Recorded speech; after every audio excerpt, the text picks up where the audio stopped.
Olá, amigos! Sejam bem-vindos mais uma vez à nossa classe bíblica Bíblia Fácil. Ao longo desses domingos, temos estudado o livro do profeta Daniel. E chegamos hoje ao nosso tema de número 9. Hoje, domingo 23 de março, vamos estudar o tema da purificação do santuário, que é um tema central no livro de Daniel e também na Bíblia. O meu abraço a você que está aí num pequeno grupo, numa igreja, em uma casa, em qualquer lugar desse Brasil, participando dessa série de estudo da Bíblia. E eu queria lembrar você que esta série, todos os domingos, ela vai até o dia 13 de abril. Porque quando chegar o dia 14, 15, 16 e 17, nós teremos 4 reuniões especiais em nossos pequenos grupos. E você vai ser convidado a participar de um pequeno grupo, estudando vários temas a respeito da última semana da vida de Cristo.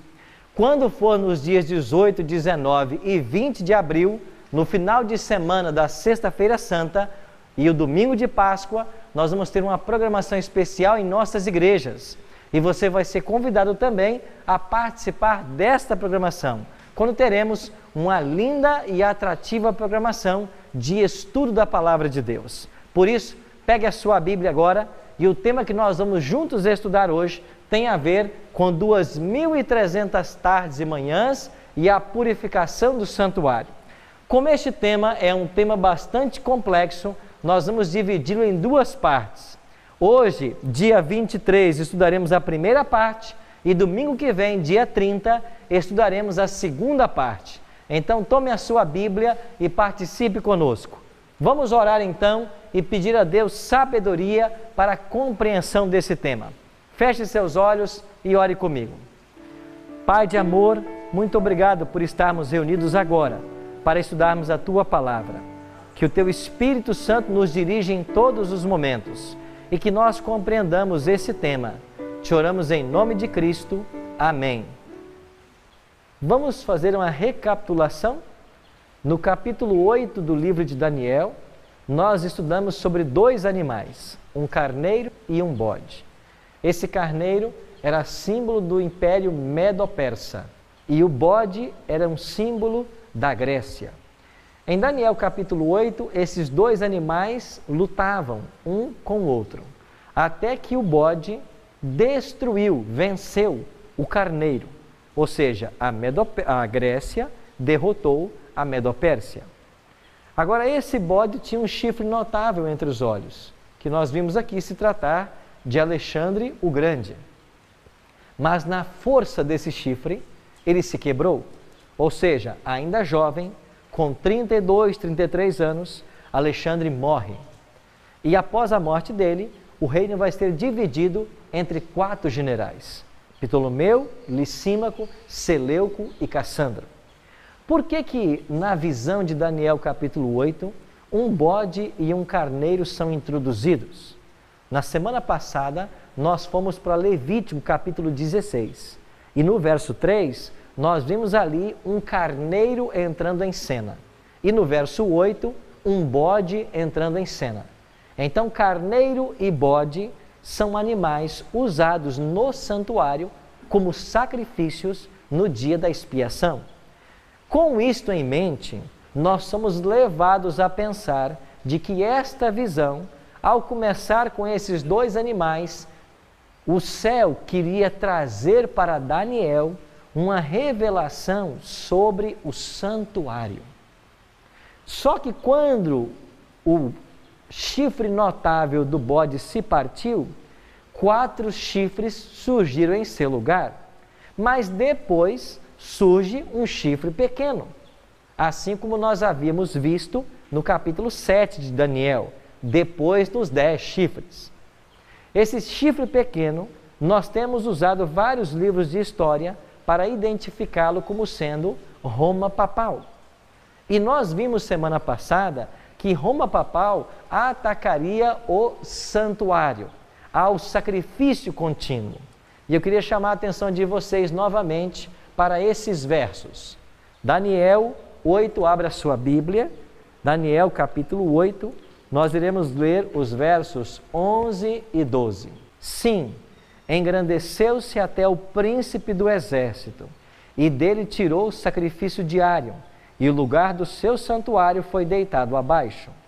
O exército lhe foi entregue com o sacrifício diário, por causa das transgressões, e deitou por terra a verdade, e o que fez? Prosperou. Então o chifre pequeno iria atacar o santuário, substituindo os sacrifícios que lá haviam para oferecer perdão por um falso sistema que também prometeria o perdão dos pecados.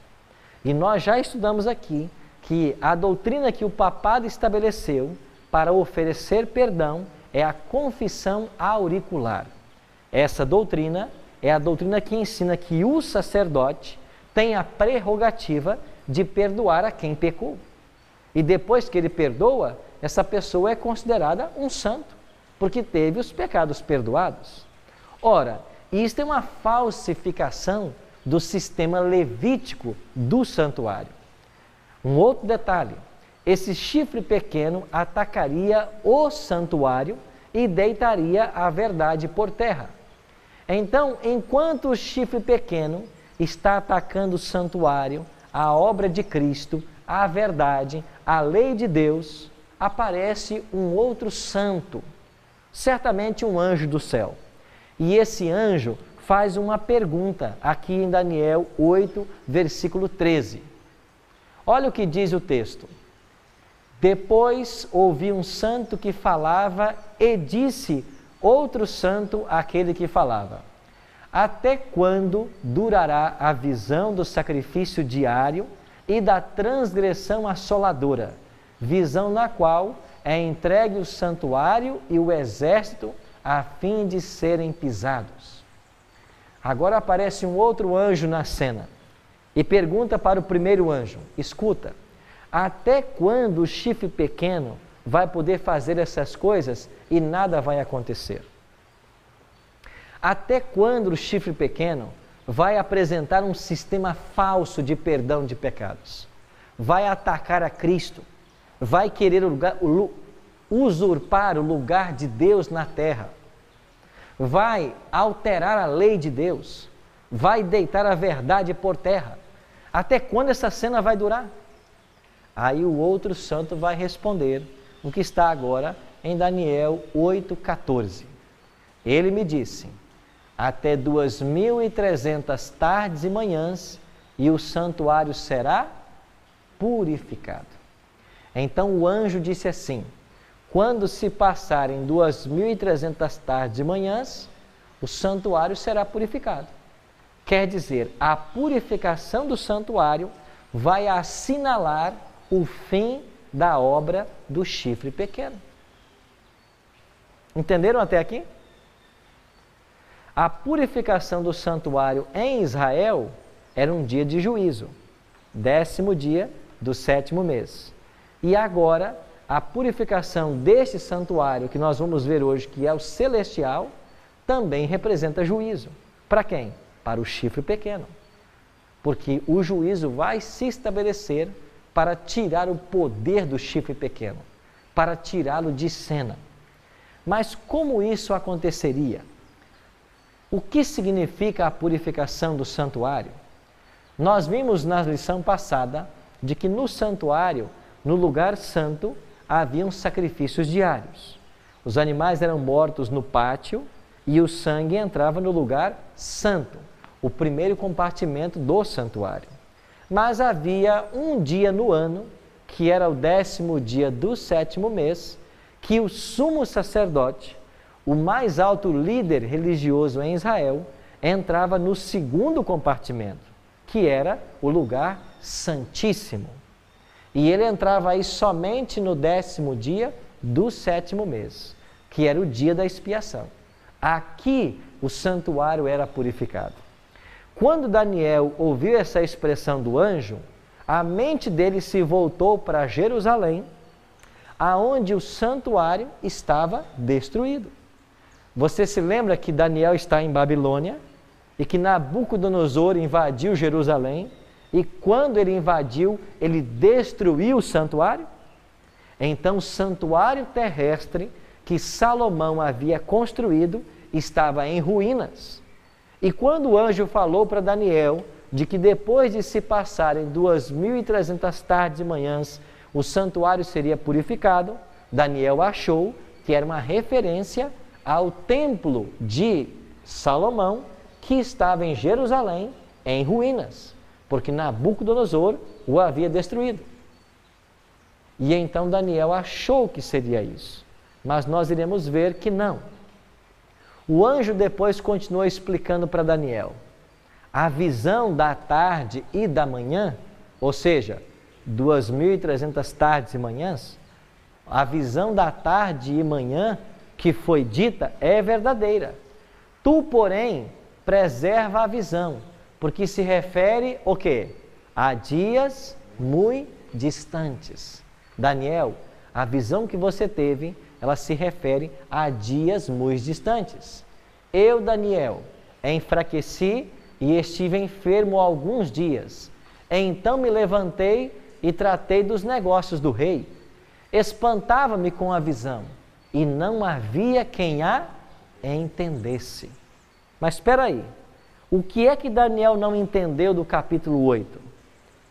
Quando nós lemos o capítulo 8, nós percebemos de que um carneiro e um bode representavam a Grécia e a Medopérsia. E isso foi dito para Daniel claramente, não foi? Aqui em Daniel capítulo 8, verso 20, olha o que diz aí. Daniel 8, 20. Aquele carneiro com 2 chifres que viste são os reis da Média e da Pérsia. Verso 21. Mas o bode peludo é o rei da Grécia. Então, a visão do carneiro e do bode, Daniel compreendeu. Porque o anjo explicou que esses 2 animais se tratavam dos 2 impérios. Agora, nessa visão do capítulo 8, Daniel também entendeu a obra do chifre pequeno, que era atacar o santuário. Agora, o que Daniel não entendeu? Daniel não entendeu a visão das 2.300 tardes e manhãs.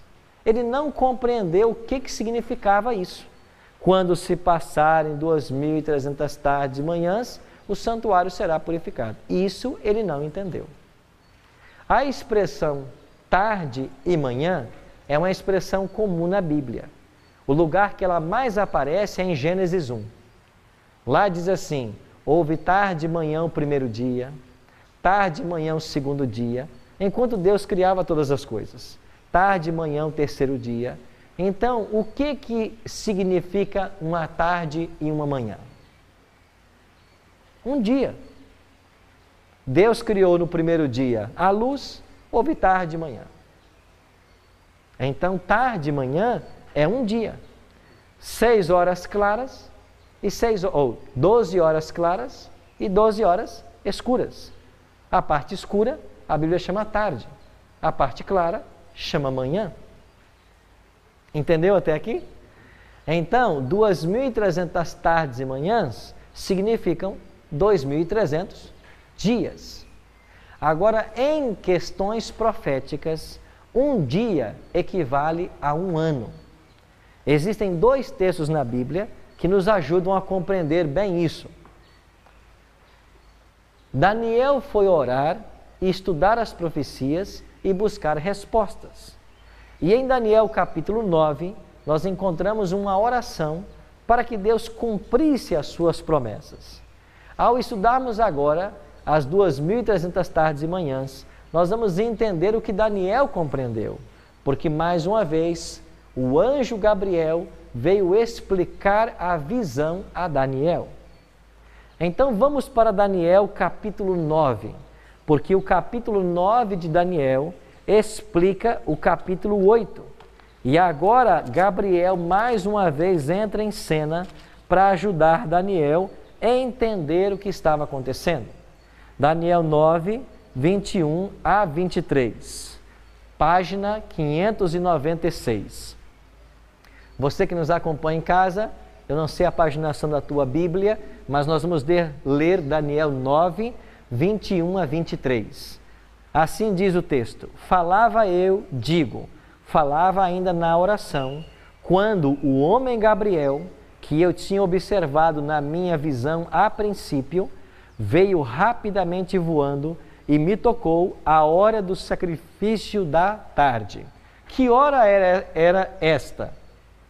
Eu já disse para vocês. Depois das 6. 3 horas. A hora do sacrifício da tarde. O sacrifício da manhã, que horas era? 9 horas. Então, na hora do sacrifício da tarde, 3 horas, Daniel estava orando. E nessa hora veio o anjo Gabriel. Verso 22. Ele queria instruir-me e falou comigo dizendo: Daniel, agora saí para fazer-te entender o sentido.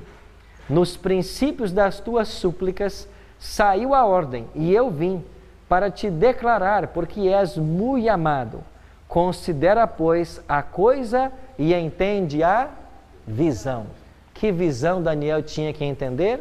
A visão das 2.300 tardes e manhãs, que era o elemento da profecia que ele não havia compreendido. Então, eu disse para vocês de que existem 2 textos na Bíblia que provam que um dia em profecia representa um ano literal. Esses textos são Ezequiel 4, 6 e 7 e Números 14, 34. Vamos dar uma olhadinha só em Números? Lá no início da Bíblia, deixa Daniel marcado e vai para o livro de Números. Números capítulo 14 e olha o verso 34. Página 107, 108, no início da Bíblia.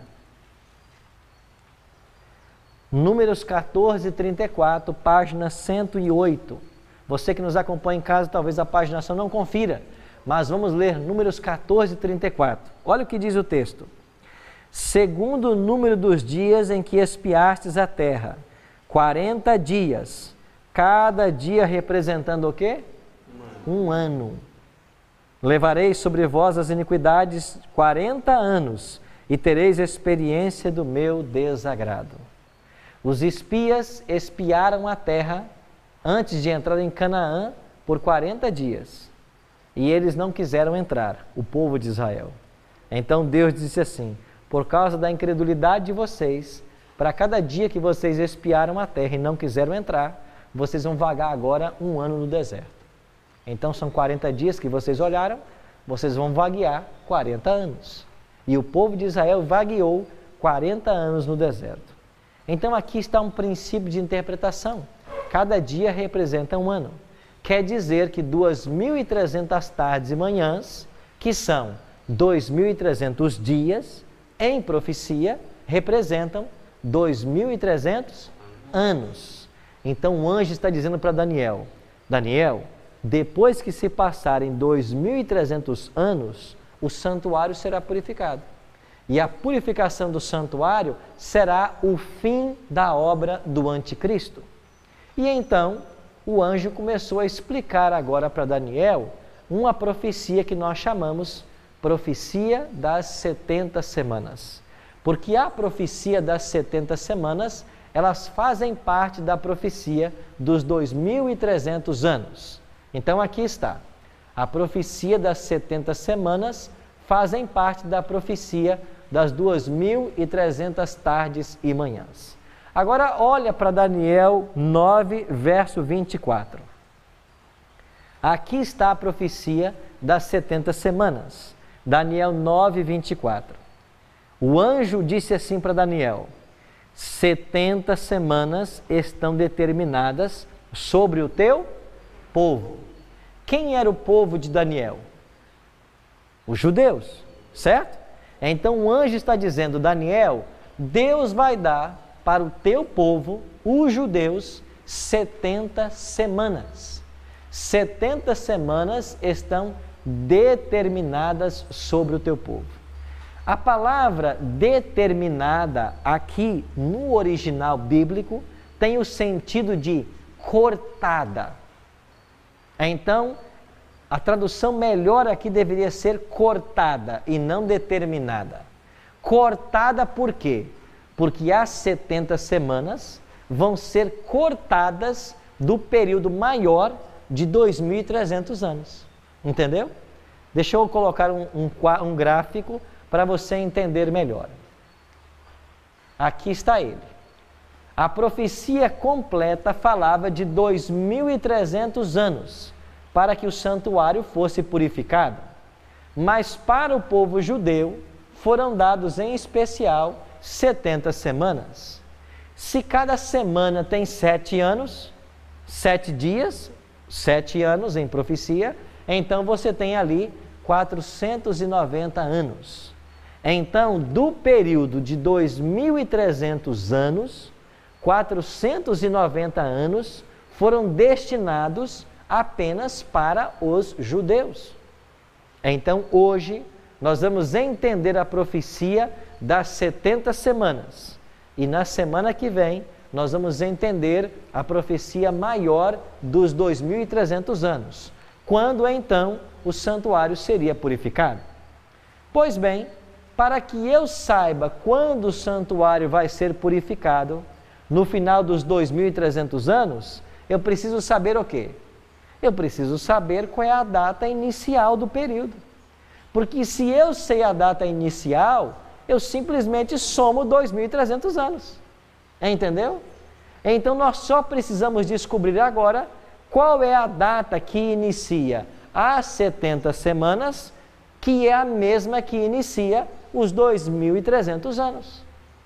Então abra sua Bíblia em Daniel, capítulo 9, verso 25. Aqui está a orientação do anjo para iniciarmos a profecia das 70 semanas. O anjo disse assim para Daniel, Daniel 9, 25. Sabe e entende, desde a ordem da saída, ou desde a saída da ordem, para restaurar e para edificar Jerusalém, até ao ungido, ao príncipe, 7 semanas e 62 semanas, e as praças e as circunvalações se reedificarão, mas em tempos angustiosos. O anjo disse assim para Daniel, sabe e entende, desde a saída da ordem para restaurar e edificar Jerusalém. Quando é que saiu esta ordem para restaurar e edificar Jerusalém? Há na Bíblia 3 decretos que vão nessa linha. O primeiro deles foi publicado por Ciro, no ano 537 a.C., o segundo por Dario, no ano 520, e o terceiro por Artaxerxes, no ano 457 a.C. Desses 3 decretos, autorizando o povo judeu a reconstruir, restaurar, como disse aqui o anjo a Daniel, restaurar e edificar Jerusalém, apenas o terceiro cumpre as especificações. Por quê? Porque o primeiro decreto foi apenas a autorização para que os judeus voltassem de Babilônia para Jerusalém. O segundo decreto foi apenas uma confirmação do primeiro. Mas o terceiro decreto, publicado por Artaxerxes, rei da Pérsia, em 457, era diferente, porque ele fez previsões para a restauração da completa autoridade civil, judicial e religiosa dos judeus. Então, o ponto de partida para as 70 semanas e para as 2.300 tardes e manhãs é o decreto de Artaxerxes, publicado no ano 457 a.C. Agora, então, nós já temos a data. Então, vamos voltar ao gráfico das 70 semanas. 7 dias para cada semana, 70 semanas, 490 anos. A data inicial nós já temos, 457 a.C. Se você viajar agora 490 anos, você vai alcançar o ano 34 de nossa era. Agora o anjo está explicando para Daniel e disse assim, Daniel, depois que sair a ordem para restaurar e edificar Jerusalém, no ano 457, vão se passar 7 semanas e 62 semanas. Não é aí que está em Daniel 9, 25? 7 semanas e 62 semanas. O que é que aconteceu depois de 7 semanas? Terminou a reconstrução da cidade de Jerusalém, no ano 408, 49 anos depois do decreto. Agora faltam-se passar 62 semanas, que vezes 7 dá 434. Passados 434, chegamos ao ano 27. O que é que aconteceu no ano 27 de nossa era? Abra sua Bíblia no Evangelho de Lucas.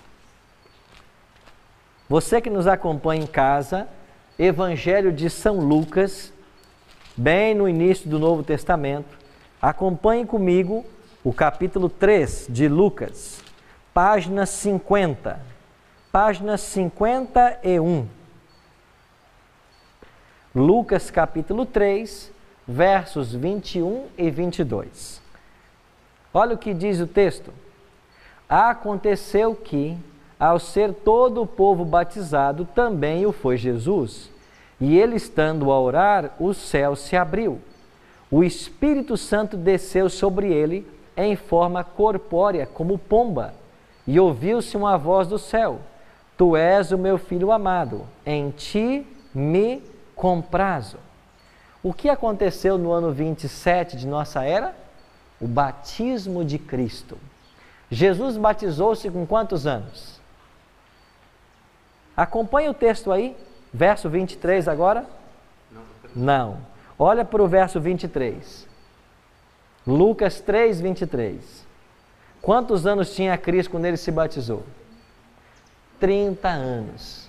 Então Jesus se batizou com 30 anos. Quando se passassem mais 62 semanas, a profecia nos levaria até o ungido. Quem é o ungido? É o próprio Cristo. E quando é que Cristo foi ungido pelo Espírito Santo? Quando? Nós acabamos de ler, no batismo. Porque ele foi batizado e o Espírito Santo veio sobre ele em forma de uma pomba. Então, nós chegamos agora ao ano 27. Já percorremos até então 7 semanas mais 62 semanas. Quanto dá? 69 semanas, certo? Quantas semanas faltam ainda para os judeus? Apenas uma, porque foi dado 70 semanas. Nós já percorremos até o ano 27, 69. Então, falta apenas agora uma semana, ou 7 anos. O que aconteceu durante esta última semana? Olha o que o texto diz para nós em Daniel, volta para Daniel, capítulo 9, verso 27 agora. Daniel 9, 27, página 596. Página 596, Daniel 9, 27.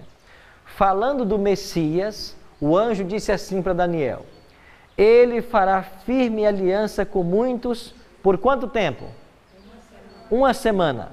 Mas na metade da semana fará cessar o sacrifício e a oferta de manjares. Jesus Cristo foi batizado em que ano? No ano 27. Ele é o Messias. Ele vai fazer aliança com muitos por quanto tempo? Uma semana.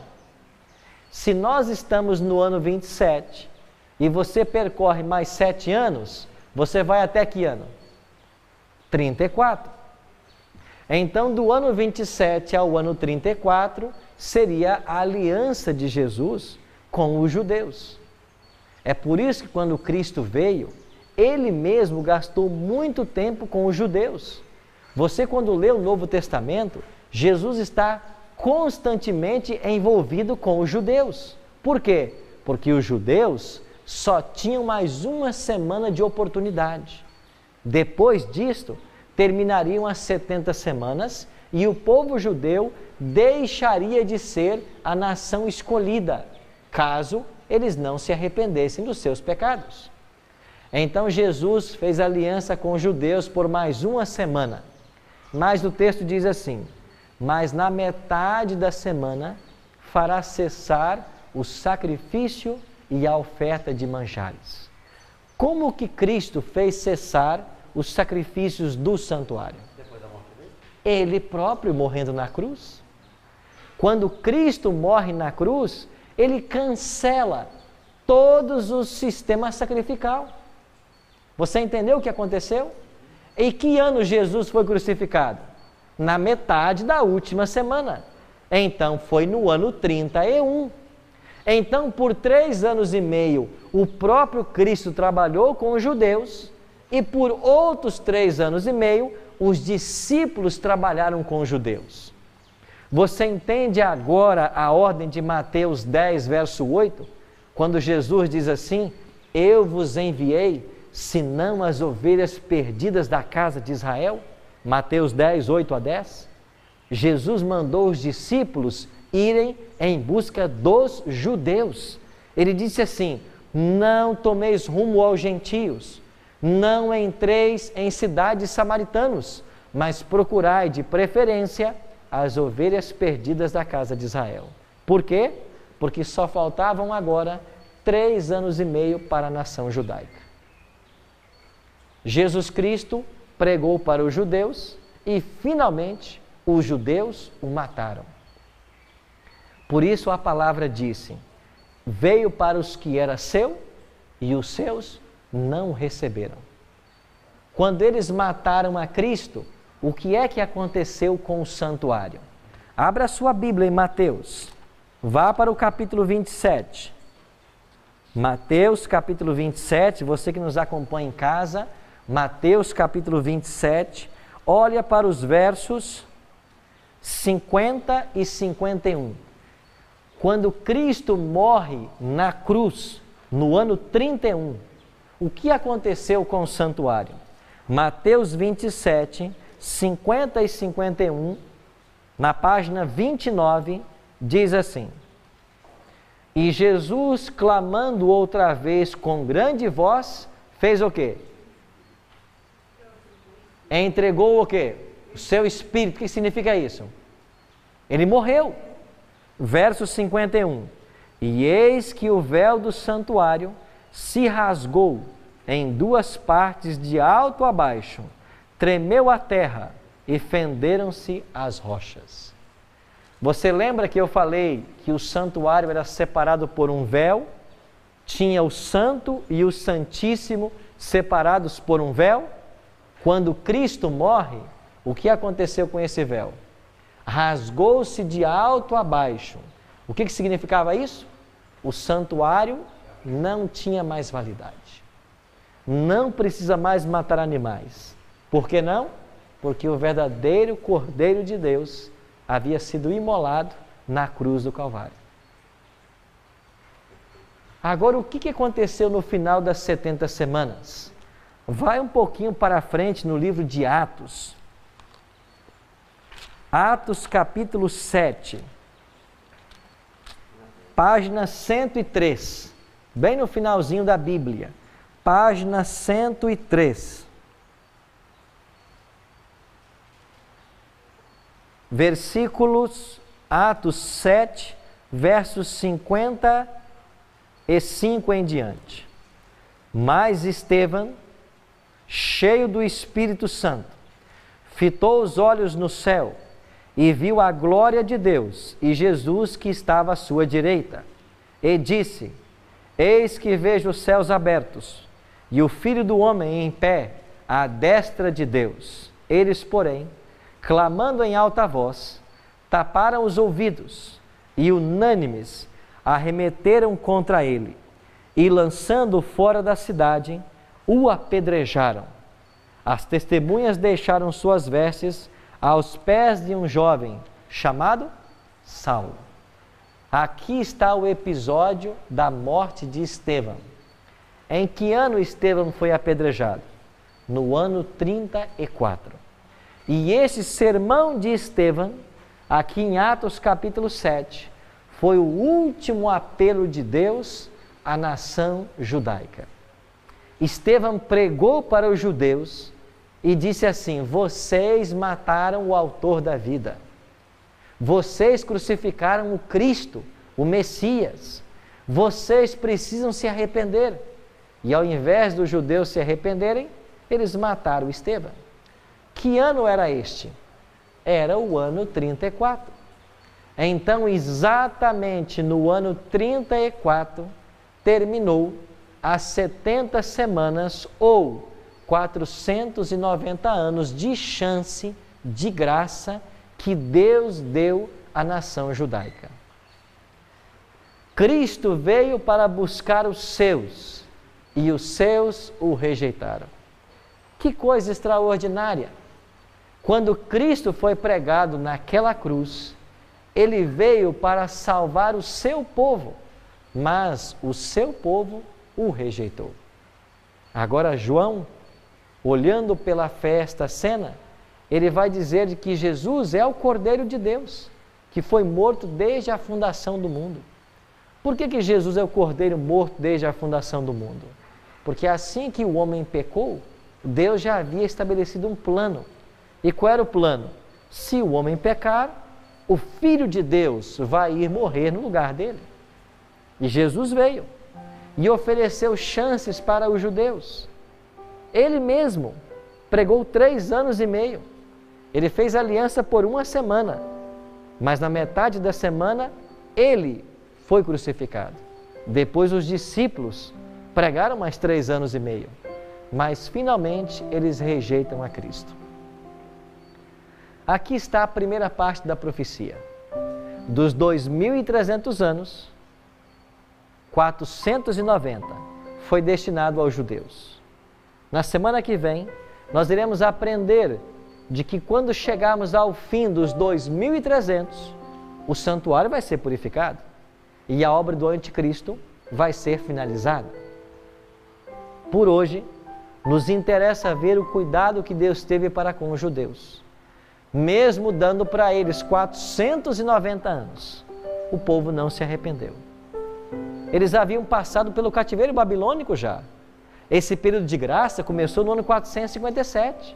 Eles já haviam voltado do cativeiro, mas mesmo assim não se arrependeram. Quantas oportunidades o céu tem te dado? Quantas vezes Deus tem clamado para você abandonar o caminho do pecado e se unir a Cristo? Quantas vezes o Espírito Santo tem apelado ao seu coração para você tomar uma decisão por Ele? Agora, o céu vai te dar mais uma chance. O céu vai dar uma chance para todos nós, porque o céu nos convida a uma decisão. Vamos aceitar o Cristo ou vamos rejeitá-lo? Aquela mesma multidão de judeus que um dia entrou em Jerusalém, enquanto ele estava montado num jumentinho, cantando Hosanas ao Filho de Davi, uma semana depois estava gritando, crucificam-o. A humanidade está se dividindo em 2 grupos, os que serão salvos e os que se perderão. Você que está me assistindo agora, que decisão você vai tomar? Vai permitir que Cristo tome conta da sua vida? Ou vai continuar vivendo sem Ele, achando que você não precisa dEle? Lembre-se, o dia está chegando em que Cristo virá a essa terra estabelecer o seu reino. E eu e você temos agora a chance de sermos cidadãos nele. Eu convido você a orar comigo e a fazer uma entrega do seu coração. Pai de amor, obrigado, Senhor, por tão maravilhosa graça que na cruz nos foi manifestada. Que nós possamos abrir nosso coração ao Senhor e dizer sim para Jesus. Nós queremos que o Senhor seja o nosso Salvador. Nós queremos aceitar-te como nosso intercessor no santuário celestial. Nós queremos que o Senhor interceda por nós junto ao Pai, porque nós, por nós mesmos, não podemos nos salvar, mas a Tua graça pode nos alcançar. Por isso, bom Deus, aceita a nossa entrega. É a nossa oração, em nome de Cristo. Amém.